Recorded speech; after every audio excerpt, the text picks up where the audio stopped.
messieurs, bonjour et bienvenue à cette émission spéciale de Téléhandicap en direct de la Tunisie.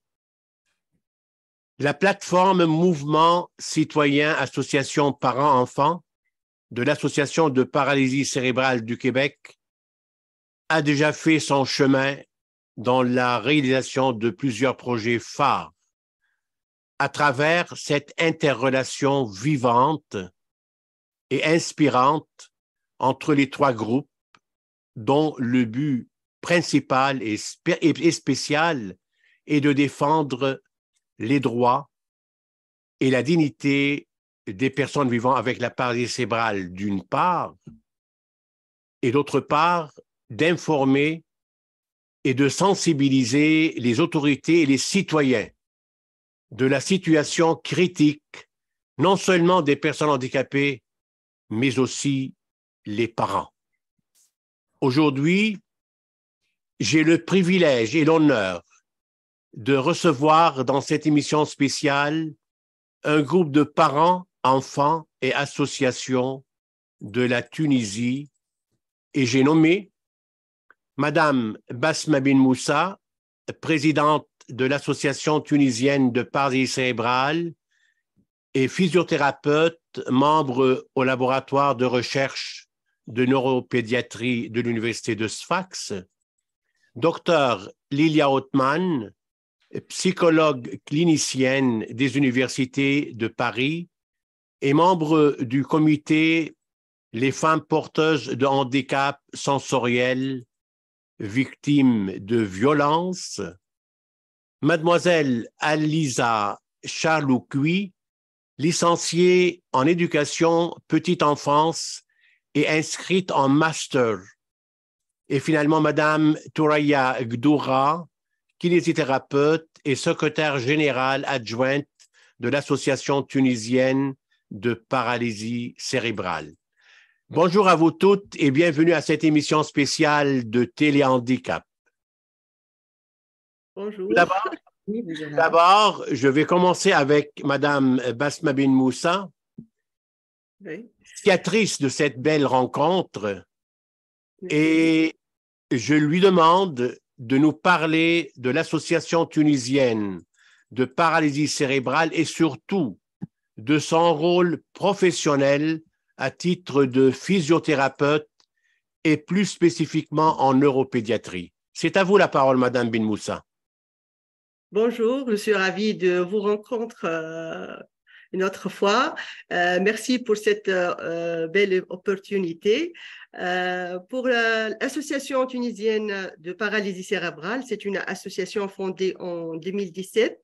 C'est une association des parents qui a double objectif, scientifique et social. Donc, pour l'historique de l'association, c'était fondé par des groupes de parents qui ont bénéficié d'une formation au service de neurologie pédiatrique. C'est une formation dédiée pour les parents qui ont des enfants avec paralysie cérébrale et qui ont l'âge de 0 à 6 ans. Et on a commencé cette formation en 2013. Et avec un groupe de parents. Et c'était une formation qui a duré presque une année avec un programme scientifique, formation théorique et pratique. Une formation théorique qui est animée par les médecins spécialistes de neuropédiatrie, de pédiatrie, des psychologues et une formation pratique qui est animé par un groupe des intervenants pluridisciplinaires, kinésithérapeutes, ergothérapeutes, orthophonistes, éducation spécialisée, tous les intervenants qui travaillent avec ces enfants. Et on a fait une formation, c'est un groupe de parents qui a donné l'opportunité de faire l'échange d'expériences, l'échange et partage d'expériences et de connaissances avec les médecins, avec les rééducateurs. Et puis, après cette formation, on s'est rendu compte qu'il faut faire plusieurs formations et on l'a cadré avec la fondation de l'association, avec ce groupe noyau des parents. Et voilà, maintenant, c'est une association qui est formée par des parents, des professionnels de rééducation, des médecins, et qu'on travaille ensemble pour la sensibilisation sur la paralysie cérébrale, dépistage précoce pour les enfants à risque de paralysie cérébrale et surtout de mettre en place un réseau d'équipes pluridisciplinaires qui travaillent ensemble et qui travaillent en collaboration avec les parents pour mieux connaître la maladie et mieux connaître comment vivre avec un enfant avec paralysie cérébrale et accompagner les parents durant ce chemin et l'aider dans son rôle. Voilà. Mais quand vous parlez d'un dépistage précoce, oui. Ça, j'aimerais bien savoir exactement, est-ce qu'on a réussi à détecter la paralysie cérébrale avant la naissance? Parce qu'on sait très bien, ça peut être une lésion au niveau du cerveau, on sait tout ça, ce qui se passe, mais est-ce que les médecins ont réussi à mettre la main sur le bobo et trouver la réalité? Parce qu'en général, on voit que les symptômes actuellement ou la paralysie cérébrale, en général, le relèvent à la naissance avec un manque d'oxygène. Mais qu'est-ce que vous voulez dire par précoce, avec ce dépistage précoce? Qu'est-ce que vous voulez dire avec ça? Il y a un projet qui est sur le dépistage et la prise en charge précoce des enfants avec risque de paralysie cérébrale ou atteinte de paralysie cérébrale, qui est fondé par le service de neuropédiatrie, par l'équipe de neuropédiatrie et qui a travaillé ensemble avec d'autres services qui concernés de l'enfance, comme la néonatologie, pédiatrie, médecine physique. Donc, les associations qui sont aussi qui travaillent avec les enfants. Et ils ont fondé en 2005 un réseau de prise en charge précoce de ces enfants. Donc, tous les enfants qui sont à risque, qui naissent prématurés ou qui ont une souffrance dès la naissance ou une grossesse gémellaire, par exemple, ils sont tous vus par le neuropédiatre. Okay. Et il y a une évaluation qui est minutieuse par toute l'équipe de neuropédiatrie, des rééducateurs pour vérifier le développement de l'enfant. Et ça, avec la collaboration avec le service néonatologie et l'association, il y a une association aussi qui s'occupe des enfants avec paralysie cérébrale. Et après, avec la fondation de service neuropédiatrie en 2008, on a fait une consultation qui est consultation de neuropédiatrie au sein du service de néonatologie. Donc, tous les enfants qui naissent à risque, ils ont vu dans la consultation de neuropédiatrie. Et cela, ils ont diminué et dépister précocement les problèmes, les troubles neurodéveloppementaux de l'enfant et permet aussi un accompagnement précoce de la famille pour connaître les difficultés de l'enfant et comment faire et comment agir précocement pour une prise en charge adéquate et appropriée. C'est excellent, c'est excellent. Je me dirige vers Dr. Othman. Vous êtes psychologue clinicienne, oui. Enseignante universitaire, active dans le domaine du handicap et de l'autisme, si j'ai bien compris. J'aimerais avant tout aborder d'autres sujets et de vous laisser parler de vous, de votre carrière riche d'expériences et surtout d'événements intellectuels et surtout votre expérience professionnelle au niveau de l'enfance. Après, on va parler d'autres choses qui ont beaucoup d'intérêt, ils sont beaucoup plus importants dans une autre partie de votre implication personnelle et familiale. On vous écoute. Merci, je vous remercie pour cette invitation. Envie de participer à ce moment où vous mettez ensemble, vous permettez à plein d'intervenants, de parents, de professionnels de pouvoir partager et de faire partager aux autres à travers votre plateforme donc des connaissances, des informations, des échanges. Merci beaucoup. De moi, en effet, j'ai, on va dire, deux volets, un qui est universitaire dans la recherche et l'enseignement, qui se focalise sur oui, le développement de la petite enfance, de l'enfant, de l'adolescent et les pathologies ou la psychopathologie plus exactement. Dans ce volet-là, il y a actuellement, on a lancé un master spécialisé enfants-adolescents, donc dont l'orientation est sur le développement et la clinique. Pour ce qui est de mon parcours humanitaire et associatif, il est plus ancien. Il a commencé d'ailleurs à Sfax en partenariat aussi avec donc l'équipe de neuropédiatrie, de néonatologie, sur aussi le premier centre ouvert ou l'hôpital de jour pour enfants autistes, mais aussi pour un jardin d'enfants intégré, donc qui intègre les enfants handicapés, l'équivalent d'un CAMS ou d'un CMPP, et une ferme thérapeutique pour des adolescents autistes et handicapés. Et en fait, pour rejoindre la thématique de cette émission, la question de la prévention précoce a commencé autour de l'handicap, autour de l'autisme, et la nécessité ou le besoin de pouvoir intervenir précocement au plus près ou plus tôt de la naissance de l'enfant.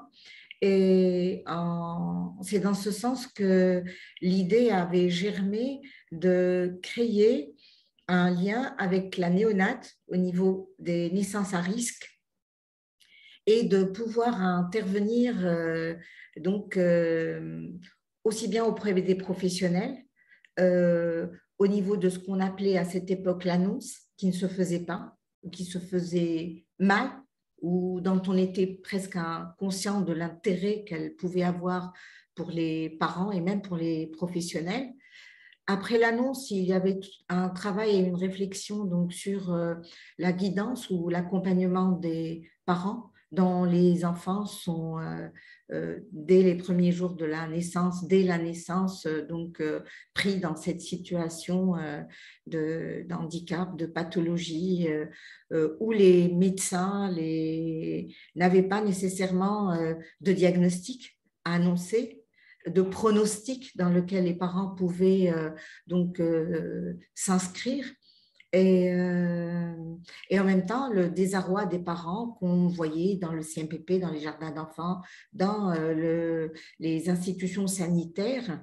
Et on voyait aussi le retard entre les problèmes de la naissance ou les risques à la naissance et leur évolution assez tragique par la suite, vu la disons la non-intervention adéquate dans la limite du possible à cette époque-là, et à temps. Et donc, toute cette réflexion, aussi bien pour l'autisme que pour tout handicap ou pour les naissances à risque, nous a amené donc à réfléchir sur tout ce parcours entre la naissance et les années de développement qui suivent et les évolutions que peuvent montrer, enfin, avoir les enfants, et par rapport auxquels on avait aussi bien professionnels que parents, un désarroi à pouvoir intervenir au plus tôt. Donc, ça, c'est un peu une partie de ma carrière qui rejoint pour aujourd'hui la question de l'intervention précoce, de la guidance, de l'accompagnement. Voilà, voilà. Après cela, j'ai été active dans aussi bien avec Santé Sud que Handicap International sur les questions donc, à la fois de formation du personnel, donc les questions sanitaires et les questions de droit et des ratifications des conventions et d'application des lois et les questions d'accessibilité. Et je crois que ça reste jusqu'au jour d'aujourd'hui la bataille de fond de tous ces gens engagés parmi lesquels je fais partie. Docteur Othman, j'ai un sujet qui caresse ma curiosité depuis quelque temps et je vais vous le demander, je vais vous poser cette question en tant que psychologue clinicienne. C'est sûr, c'est une thérapie, vous êtes thérapeutique dans votre travail, dans le sens cette thérapie relève des personnes valides et des personnes handicapées. Êtes-vous en mesure de me donner votre définition claire, nette et précise? Y a-t-il une différence dans votre jugement? Parce qu'une psychologue elle doit avoir un jugement clair, net et précis d'une personne handicapée versus une personne valide. Ouais. Alors, en tant que psychologue clinicienne et maman d'une fille qui porte un handicap, à l'écoute d'un sujet, s'il y a souffrance, elle est écoutée de la même manière, elle est vécue avec la même douleur. S'il y a potentiel, il a la même valeur chez le valide qu'une personne qui porte un handicap. Il est le moteur d'une avancée sur quelque chose, sur le développement d'une compétence, d'une capacité. Et pour une psychologue clinicienne, l'écoute, comme je disais, est la même. Par contre, l'évaluation est la même, la présence au changement possible chez les deux personnes est la même.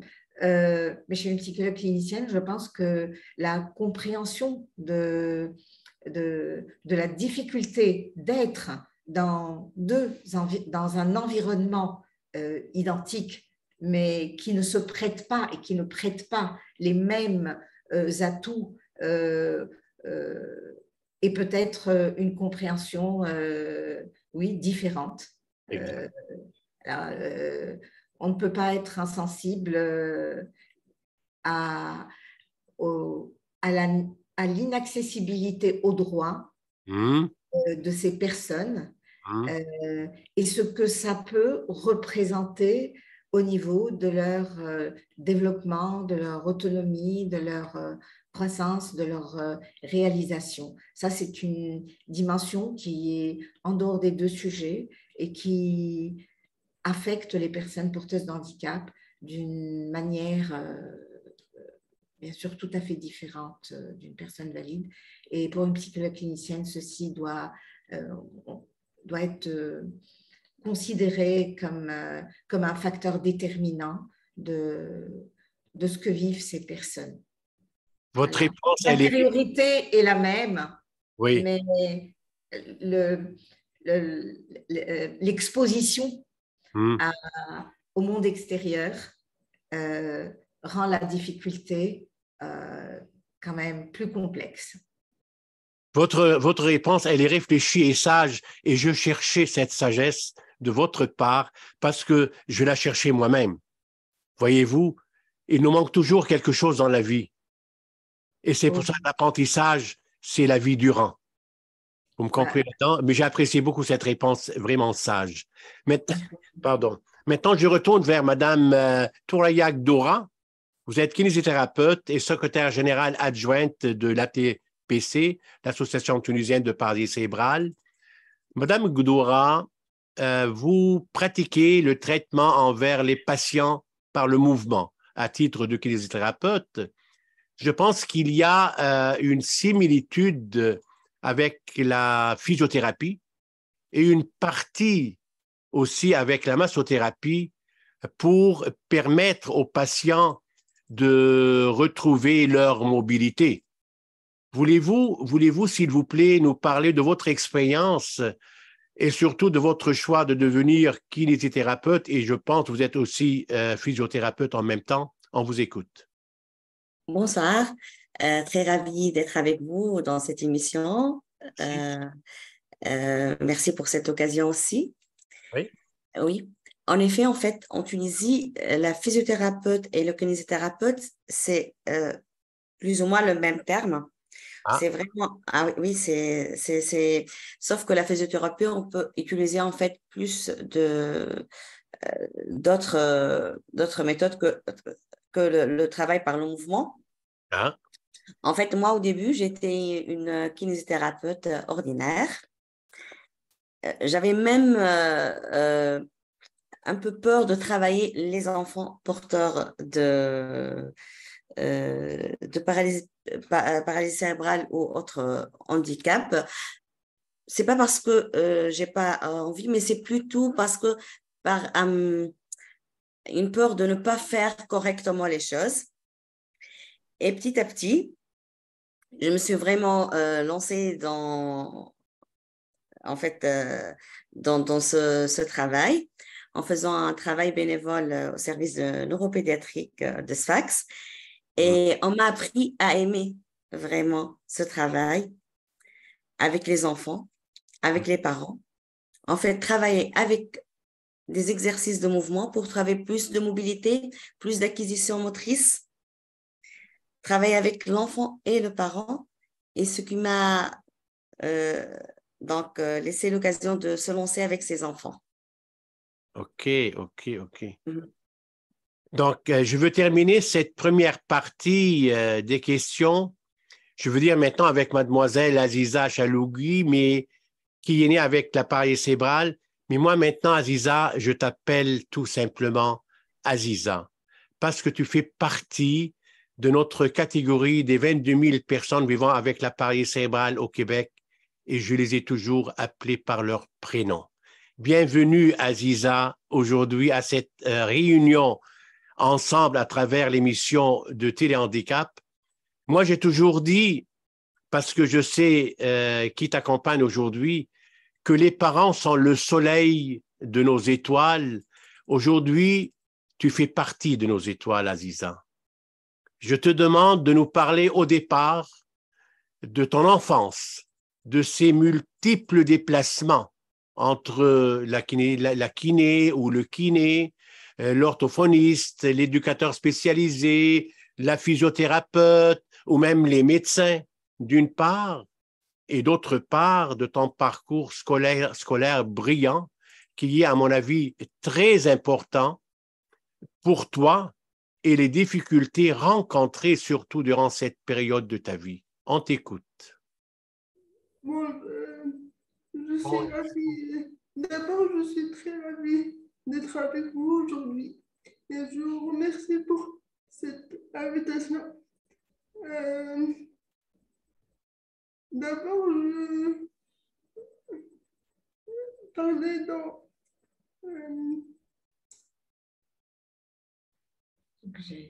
Tu peux aller, oui, vas-y, on t'écoute. Est-ce que tu as eu de la difficulté durant ton parcours, là?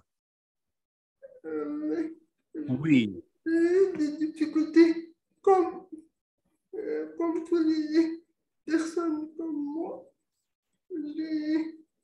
J'ai fait mes parcours.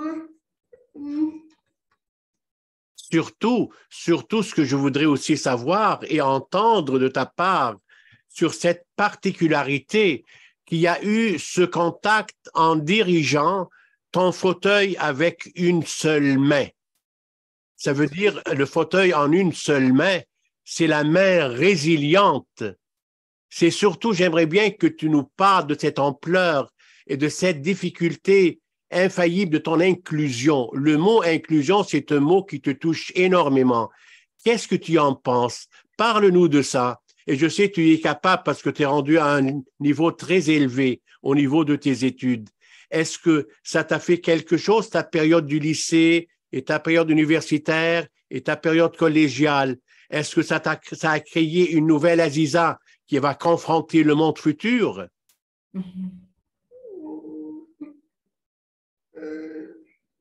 Oui, j'ai appris. Moi, ce que je pense, je veux te dire que je veux t'aider même. Je sais que tu vis une expérience aujourd'hui, mais cette expérience est une belle expérience parce que tu es en train de t'afficher et tu deviens un exemple aux autres là. Et on a besoin des personnes comme toi qui sont rendues au master. Et la place est à vous maintenant pour l'inclusion. C'est un sujet, on va parler de ça tout à l'heure. Et toi, tu cherches l'inclusion, tu veux t'affirmer parce que tu es une femme et une fille semblable à nous, aux autres. Nous sommes tous égaux. Donc, est-ce que cette difficulté était une difficulté psychologique ou une difficulté physique durant ton passage dans cette partie de ta vie? C'est les deux. Les deux, hein? Oui. Pour la première fois que je parle Oui. je parle à mon handicap, c'est une chose très touchante pour moi. C'est Oui. la première fois que je fais découvrir à les gens à mon handicap. C'est je veux parler expérience de mon jardin d'enfant. J'ai eu la chance Oui. d'enseigner dans le jardin d'enfants Montessori qui permettent d'être entouré par des enfants de mon âge et partager avec eux l'apprentissage et le jeu et la socialisation.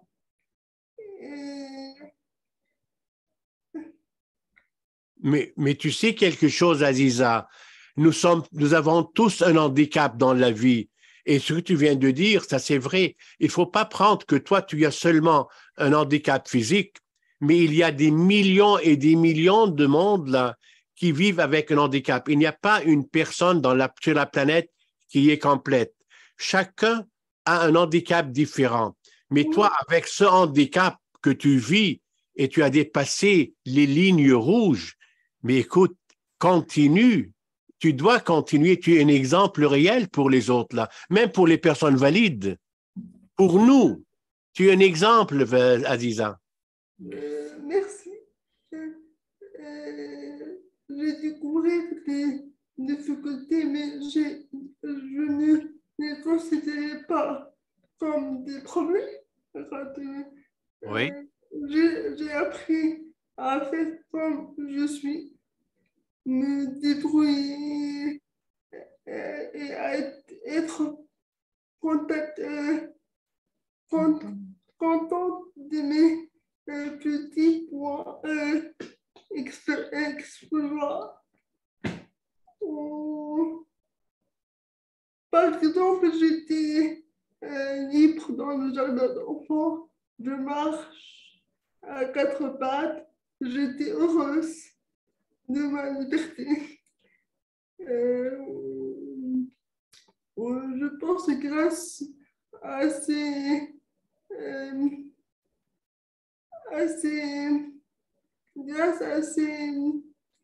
expériences, c'est pour cela qu'aujourd'hui je suis ici, j'ai terminé mes études, j'ai réalisé des choses que je voudrais faire comme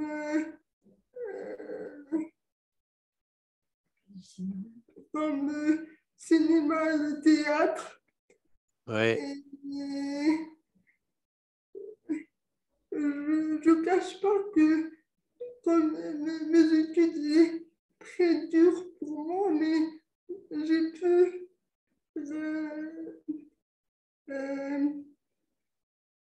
faire comme, comme, comme, comme une fille normale. Mais tu sais qu'est-ce que j'ai à te dire maintenant? Parce qu'on va avoir d'autres sujets. Et ça, c'est vrai. Ce que je te dis, tu as un sourire contagieux qui peut guérir des malades. Donc, gardez ce sourire-là. C'est très important. Donc, même les malades ont besoin de toi, là. On est d'accord avec ça? On va revenir tout à l'heure. Tu es d'accord, Aziza? Je suis d'accord. Ben, c'est très, très gentil. Ce que je viens d'entendre, là, c'est touchant. On va voir tout à l'heure. Je sais que tu fais beaucoup, beaucoup, beaucoup de choses. Là, tu vas avoir de l'aisance. Là, on a brisé la glace et tu vas nous parler d'autres sujets dont tu es vraiment impliqué en profondeur dans la création. On en parlera tout à l'heure. Et je retourne maintenant à Mme Ben Moussa. Madame Ben Moussa, vous êtes une femme d'action impliquée dans différents domaines caritatifs pour répondre aux besoins des plus vulnérables, d'une part, et d'autre part, vous êtes une professionnelle pour répondre aux besoins des personnes vivant avec un handicap et plus spécifiquement les enfants en neuropédiatrie. Inévitablement, vous êtes en contact avec des parents et avec les enfants. Quelle est la recette thérapeutique magique pour un meilleur accompagnement pour un enfant vivant avec la paralysie cérébrale? En fait, on n'a pas de recette magique. On n'a pas de recette, mais vraiment une approche individualisée et personnalisée pour chaque enfant. Chaque enfant, c'est un projet. Vraiment, chaque enfant, chaque parent aussi, il a un vécu spécial. Il a une histoire unique. Donc, avec son enfant, avec toute la famille. Donc, c'est pour cela que l'approche de l'unité de rééducation au service de neuropédiatrie, c'était une sa mission surtout, c'est de faire une évaluation pluridisciplinaire pour chaque enfant qui est adressée par les médecins neuropédiatres. Et chaque enfant, donc, on fait un travail d'évaluation, évaluation motrice, éducatif, psychologique, orthophonique, ergothérapique. Donc, on a 5 spécialités qui fait le tour pour l'enfant. Et c'est surtout d'identifier les difficultés ainsi leur performance de l'enfant. Et cela, de faire le départ de ses points forts. Qu'est-ce qu'il peut faire et qu'est-ce qu'il ne peut pas faire. Donc, faire une évaluation minutieuse, ça nous aide beaucoup pour donner une bonne prise en charge, donner un bon programme thérapeutique individualisé, thérapeutique et éducatif. Donc, on écoute les parents. La majorité, presque, on voit les mamans.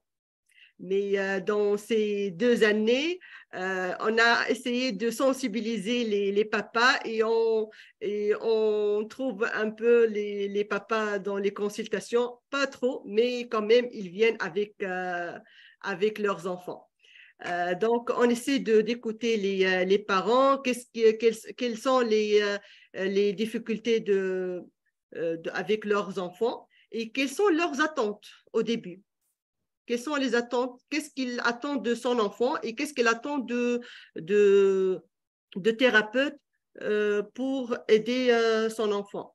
Donc, nous, à l'unité de rééducation en neuropédiatrie, on a la chance de faire une discussion, puisqu'on travaille ensemble, les salles qui sont tout à côté. Donc, on fait des discussions, on voit l'enfant sur le plan moteur, sur le plan cognitif, sur le plan langage, et on essaie d'élaborer un projet thérapeutique et éducatif individualisé.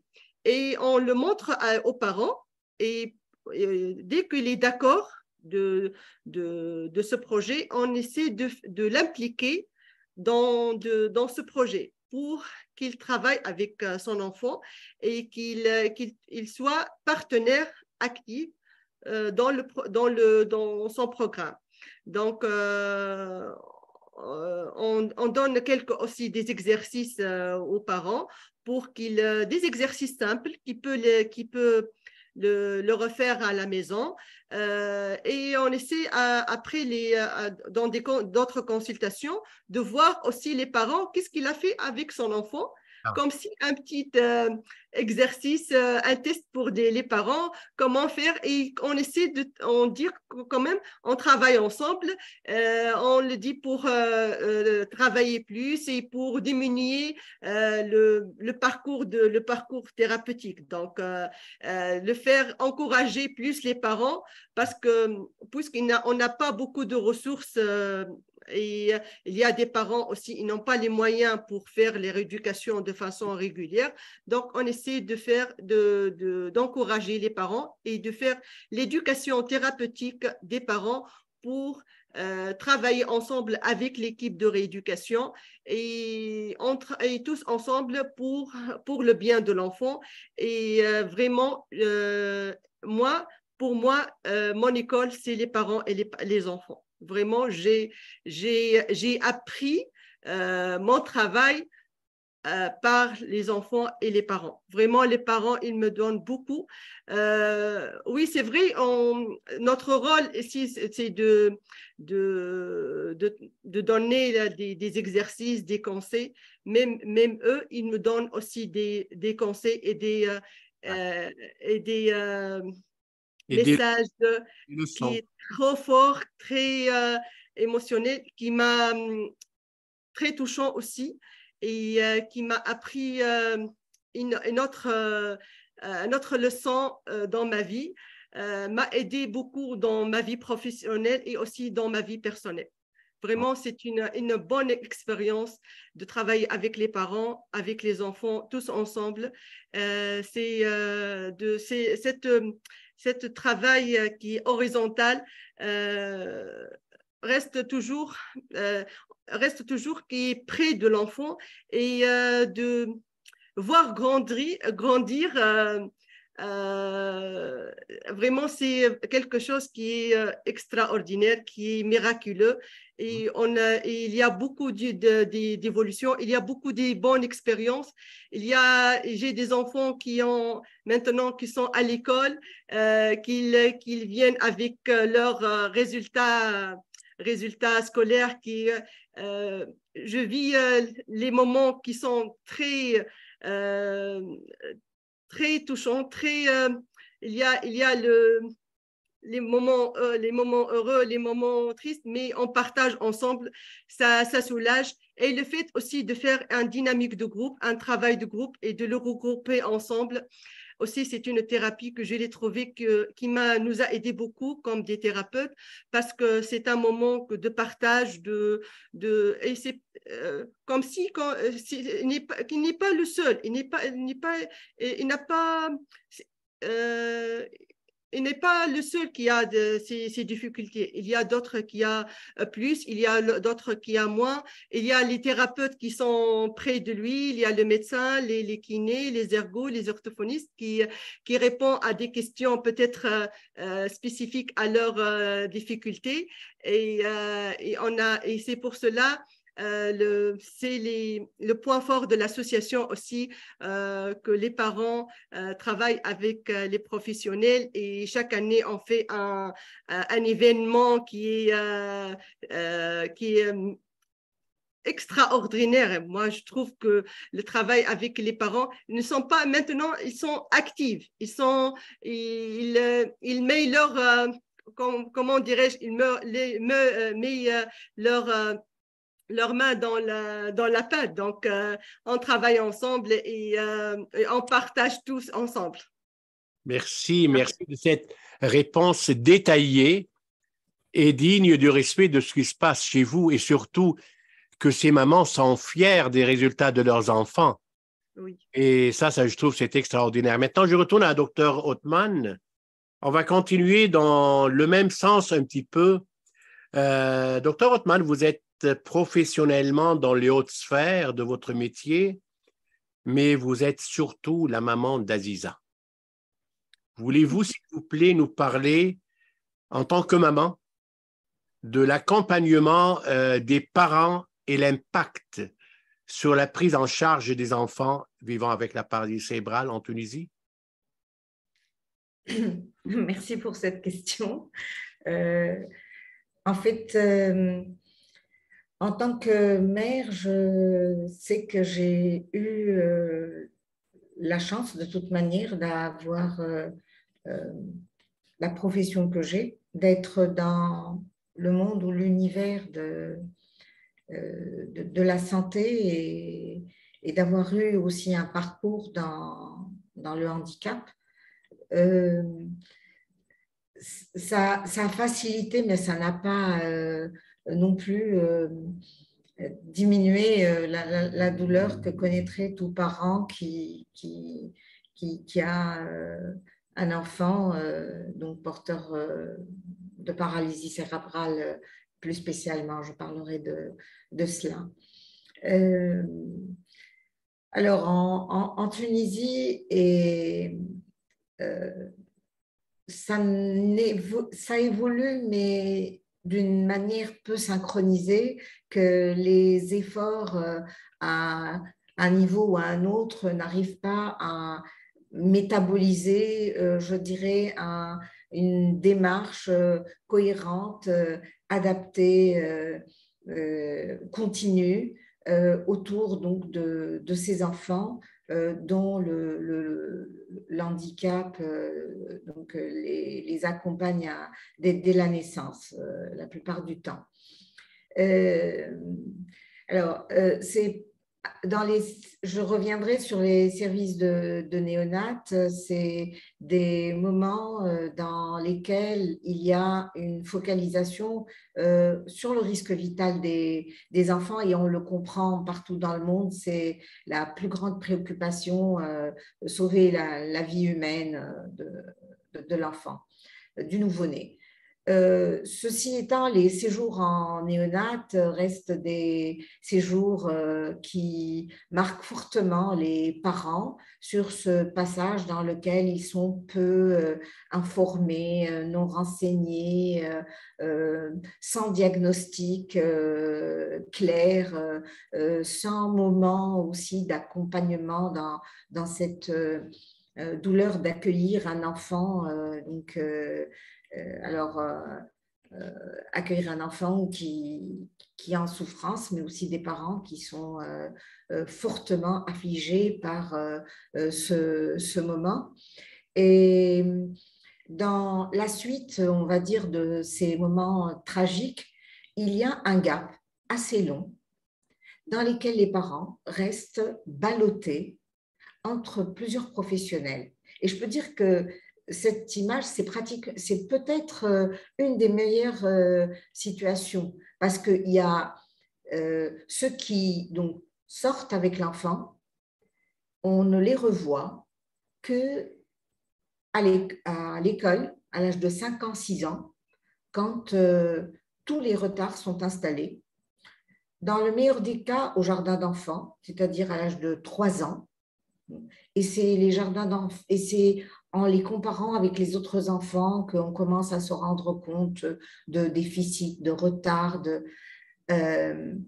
Et cette situation-là est une situation pour laquelle on a mis du temps à pouvoir réfléchir à un parcours, à toute une logistique, toute une réflexion de suivi sanitaire, éducatif, rééducatif, tout ce qu'on connaît autour, qui soit mis en place comme dispositif qui suit automatiquement les enfants qui sont à risque, les enfants qu'on sait à travers l'écho, à travers un scanner, qu'il y a des lésions et que le développement ne va pas être des meilleurs. Donc, cette situation revient souvent à la condition sanitaire, aux soins sanitaires. C'est quelque chose qui est très lié à la naissance, mais autour de laquelle il y a peu de dispositifs mis en place qui puissent suivre ces enfants et leurs parents. Ce qu'on considère être les consultations de 3 mois, de 6 mois, de 9 mois, même s'il y a des consultations plus rapprochées, le fait qu'il n'y ait pas des professionnels spécialisés dans leur rôle serait de pouvoir être dans les dépistages, dans la sensibilisation. Et en fait, on reste à côté de cette incapacité de dépistage très précoce ou d'anticipation, tout ce qu'on veut. On reste aussi dans une précarité, je dirais, d'une intervention ciblée, adéquate pour les nouveau-nés, nés à risque et dont la paralysie cérébrale est le pronostic le plus probable, et aussi donc un accompagnement des parents. Alors, les parents, ce qui est dur ou ce qui est, disons, difficile et qui représente une grosse difficulté, c'est en fait d'être complètement dans une ignorance de ce qu'on peut faire, à qui s'adresser, où trouver une réponse. Et par la suite, lorsque on est en mesure de trouver une structure ou des associations, la difficulté d'y accéder et la difficulté d'avoir les moyens de maintenir dans la durée cette prise en charge qui est lourde. Donc, c'est une précarité sanitaire, mais qui est sous-tendue, étoffée par une précarité sociale. La situation évolue au niveau associatif, au niveau des décisions politiques, je dirais, mais elle reste en deçà des besoins de ces enfants et de leurs parents. C'est clair, c'est très clair, cette analyse de synthèse-là, je la trouve très claire. Et c'est vrai, ça se passe partout. C'est une réaction qui se passe partout dans différents pays. Chacun, d'après ses valeurs, d'après ses convictions, il faut respecter toutes les coutumes et les mœurs du peuple entier de la Terre. Là. Mais c'est une très bonne analyse. Maintenant, je retourne vers Mme Tourayak Doura. On va aller parce qu'il y a encore d'autres sujets très importants. Là, je voudrais avoir le maximum de votre réciprocité positive que je vis à date avec vous toutes. Écoutez, Mme Doura, si j'ai bien compris, vous êtes kinésithérapeute, vous êtes physiothérapeute, mais vous êtes aussi surtout bénévole dans différents organismes pour rendre service et répondre aux besoins des personnes vivant avec un handicap et surtout des personnes vulnérables. Comment vous réussissez à jumeler ce multi-action pour soulager les gens et les rendre heureux? Est-ce que êtes-vous équipé pour répondre à ces responsabilités, à toutes ces responsabilités, et êtes-vous satisfaite de vos résultats à date? Effectivement, en fait, on n'est pas toujours vraiment satisfait à fond. D'abord, je suis équipée de l'amour de faire mon travail. Travailler avec les enfants, c'est un bonheur. Les voir évoluer chaque fois est un bonheur aussi. Travailler avec, comme je vous ai dit tout à l'heure, avec les mamans et les papas, les parents, les aider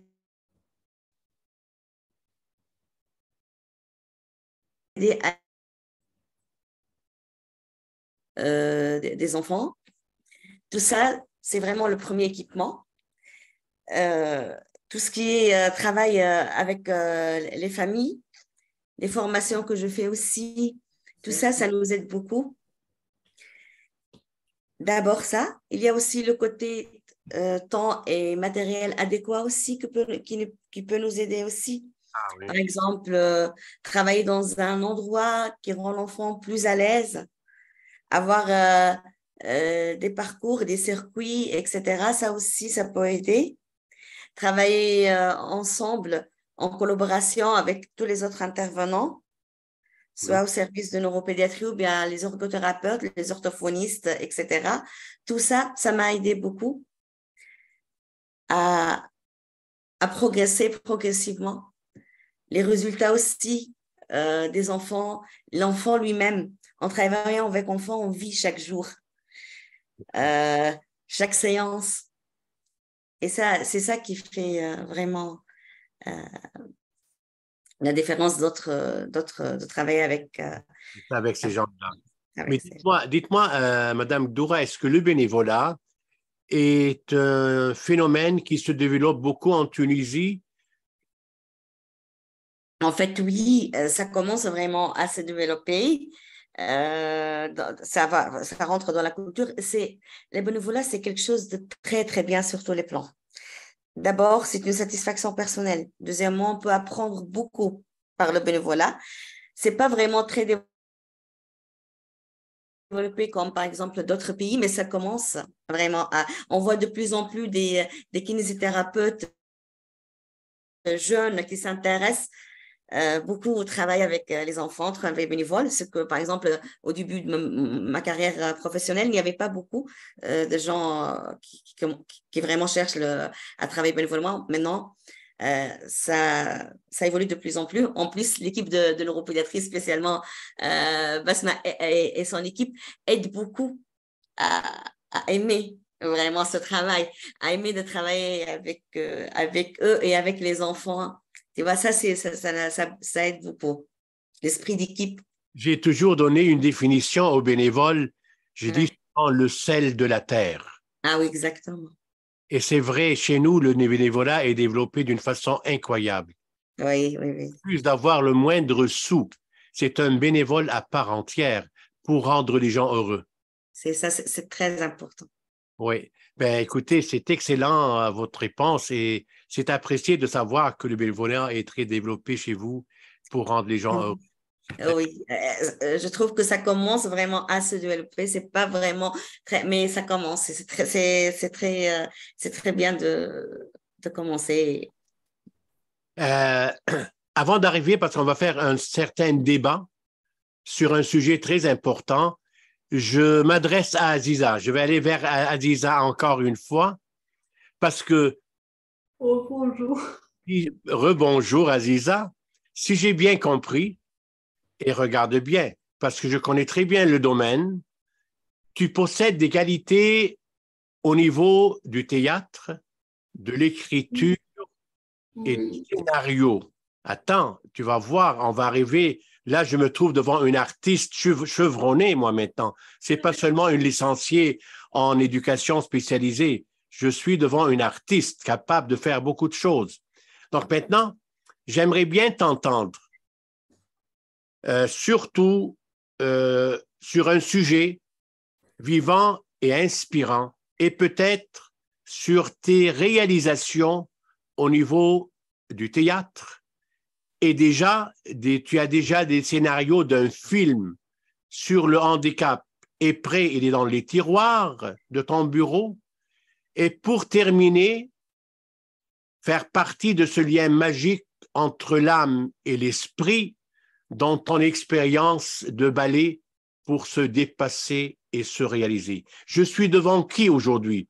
Devant une artiste qui va donner le maximum à part ses études dans l'art, et même les grands poètes disaient partout, souvent apprenez à enfants l'art, la chanson et la musique.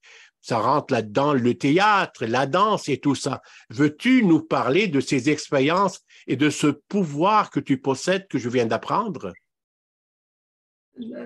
Prends le temps. Le temps est à toi. Parle-nous de ça. Qu'est-ce que tu nous caches dans tes valises? Ma participation dans la fédération des jeunes cinéastes tunisiens m'a appris de me lancer dans la lecture de scénarios. J'ai découvert un monde magnifique, celui de l'écriture. J'écrivais pendant des heures et j'ai pu dire de moi, pour moi, plein de vérité douloureuse. Enfin, jusqu'au jour où je peux écrire un scénario pour un film d'humour sur le handicap. Et j'attends de le réaliser. Oui. Comme vous savez, ici, on a des problèmes d'accessibilité pour les jeunes handicapés en Tunisie. Et c'est pour cela que j'ai adressé J'ai fait le film. j'ai fait le film parce que ici on a des problèmes d'organisation d'environnement.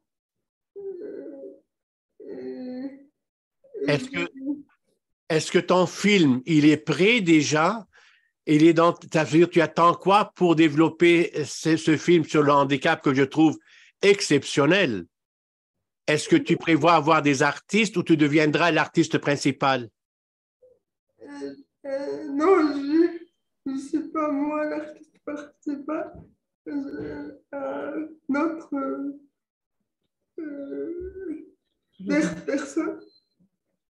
Oui. J'ai le scénario qui est prêt. Mais j'ai un scénario qui est prêt. Mais la fédération va vous aider. Oui. Oui, c'est très bien, mais c'est très bien, c'est extraordinaire. Mais même, tu sais, ici, nous avons des instituts spécialisés pour les personnes handicapées, à tout point de vue, que ce soit la danse, que ce soit la chanson, que ce soit le théâtre, que ce soit l'humour. Nous avons des personnes vivant avec la paralysie cérébrale qui sont des humoristes très connus au Québec. Donc, mais pourquoi pas ailleurs? Parce que vous avez la lucidité absolue de donner tout ce que vous pouvez donner. Et ce n'est pas nécessaire toujours d'utiliser le verbe. On peut utiliser le regard, on peut utiliser le sourire pour donner ce qu'on avait à donner aux autres là. C'est la raison pour laquelle j'aimerais bien te dire, ça fait 23 ans que je suis avec les personnes vivant avec l'appareil cérébral. C'était un honneur pour moi d'avoir été choisi pour fréquenter ces personnes-là parce que j'avais appris beaucoup de choses qui me manquaient dans ma vie. Et c'est grâce à vous autres, là. Donc, écoute, je te remercie infiniment. Et maintenant, pour terminer notre émission, je tenais à faire pour la première fois une sorte d'un débat sur un sujet qui te concerne, Aziza. C'est un sujet, ça veut dire que je m'adresse à vous toutes sous forme d'un débat pour qu'on parle d'un sujet très important qui circule actuellement chez nous au Québec. C'est l'inclusion. L'inclusion est devenue l'élément clé pour atteindre nos objectifs. Le regroupement de différentes associations commence à se retrouver ensemble dans le but d'en créer un mouvement pour défendre les droits, protéger la dignité et sensibiliser la population. Surtout, transmettre un message aux voisins, de transmettre ou de regarder son voisin handicapé avec un œil positif. Pour nous, ce sont des choses extrêmement importantes que nous sommes en train de travailler au niveau Québec en général. D'après vous, et la question que je vous pose à vous tous en sort d'un débat, serait-il possible d'avancer dans un pays comme le vôtre et pour atteindre cet objectif et mettre en évidence l'article 1 de la Charte universelle des Nations unies, que nous sommes nés tous égaux? Qu'en pensez-vous? Je vous écoute. Vous avez le temps de parler. Chacun il peut prendre la parole. Donc, la parole est à vous. Commencez. Nous sommes tous nés égaux. On est capable de mettre ça sur la carte mondiale et agir en conséquence? Docteur Othman.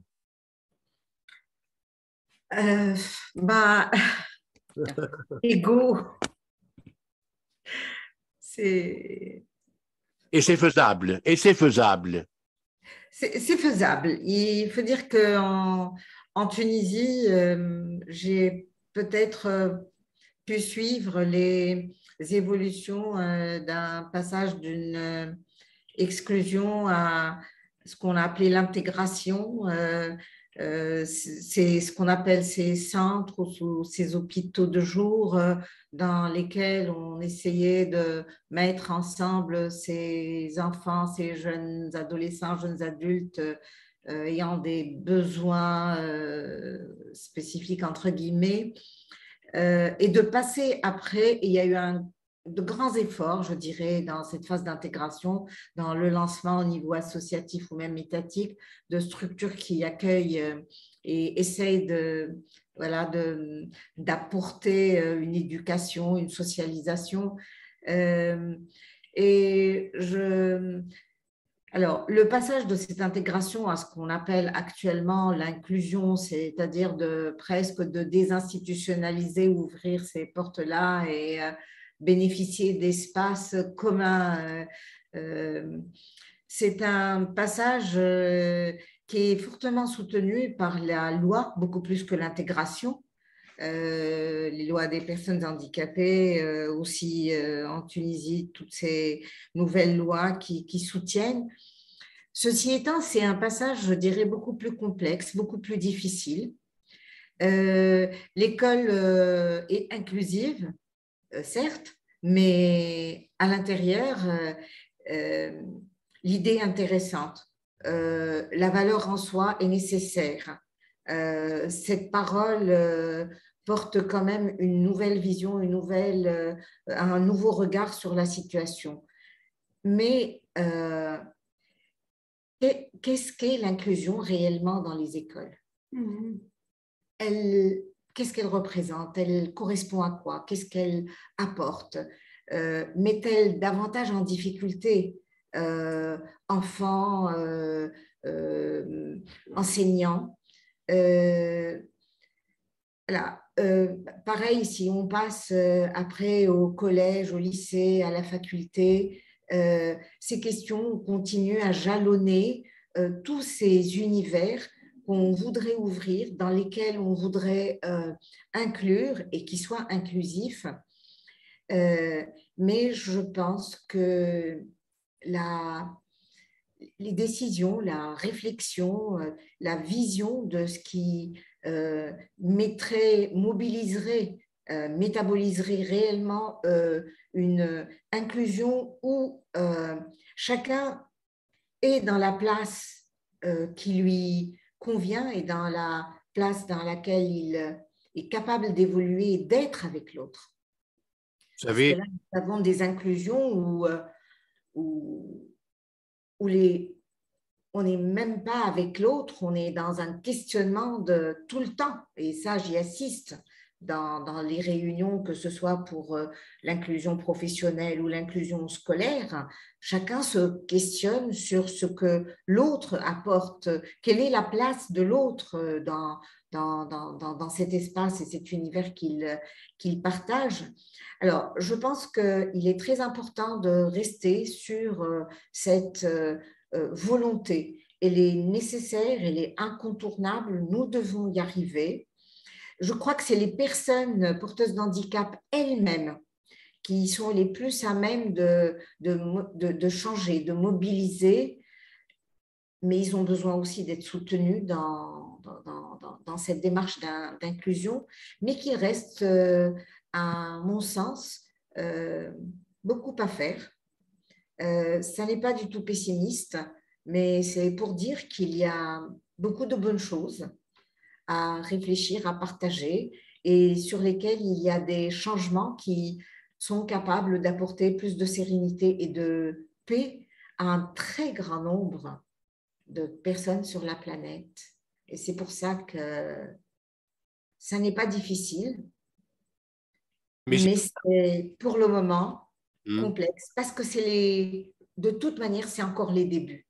Quelles que soient les différences entre les pays, c'est encore les débuts, mais ce qu'il y a, c'est qu'il faut tenir à cette idée d'inclusion. Vous savez, il y a un adage qui dit chez nous, pardon, donner aux autres. Mais moi, je dirais parler aux autres, parce que c'est ensemble qu'on se réalise. Et c'est aussi donner. Et c'est là où on va commencer, là. Oui, c'est aussi donner, peut-être donner la chose la plus valeureuse. Exactement. La parole. Je ne sais pas les autres, avez-vous quelque chose à dire là-dessus? Moi, je suis optimiste. J'espère qu'on y arrivera un jour de l'inclusion. Pour le moment, peut-être il y a beaucoup des obstacles. Les choses marchent lentement, mais on peut arriver. Et c'est le rôle aussi des associations de faire la sensibilisation, de faire des portes ouvertes, de faire changer la mentalité et changer comment le savoir, d'échanger le savoir-vivre et de travailler ensemble, tous les professionnels, les parents, les enfants. Et comme elle a dit Madame Lilia, il faut commencer par les enfants, par les parents, de faire des auto-représentations, de défendre de leurs droits de vivre avec dignité, avec tous leurs droits de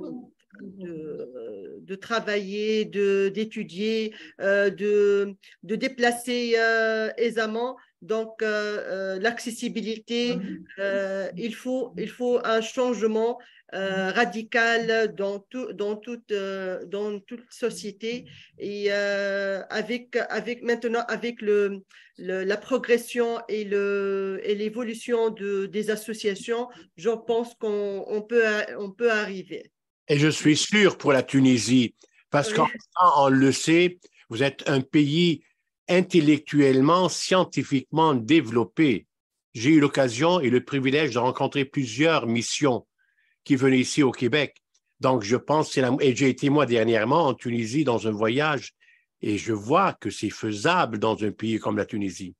Ouais, on espère bien. En tout cas, en conclusion, mes chers amis, je voudrais tout simplement vous remercier. Merci. Et vous dire un grand merci pour cette participation collective et surtout un merci spécial à Aziza pour ce partage constructif et pour cette réciprocité culturelle partagée dans un dialogue noble et vivant. Continuons notre marche ensemble. Merci. Et diffusons le message acquis de droit que l'inclusion passe avant tous les droits pour donner un sens réel et juste à notre société planétaire équilibrée. À ce moment, nous pourrons dire facilement que notre grande société et que nous cherchons à construire et à bâtir à l'égard des personnes handicapées n'est plus une utopie, mais une réalité pour que le soleil se lève à l'horizon pour de meilleurs lendemains. À nos chers téléspectateurs, je vous dis merci aussi pour votre participation et à la prochaine émission, on vous y attend. Et merci. Merci.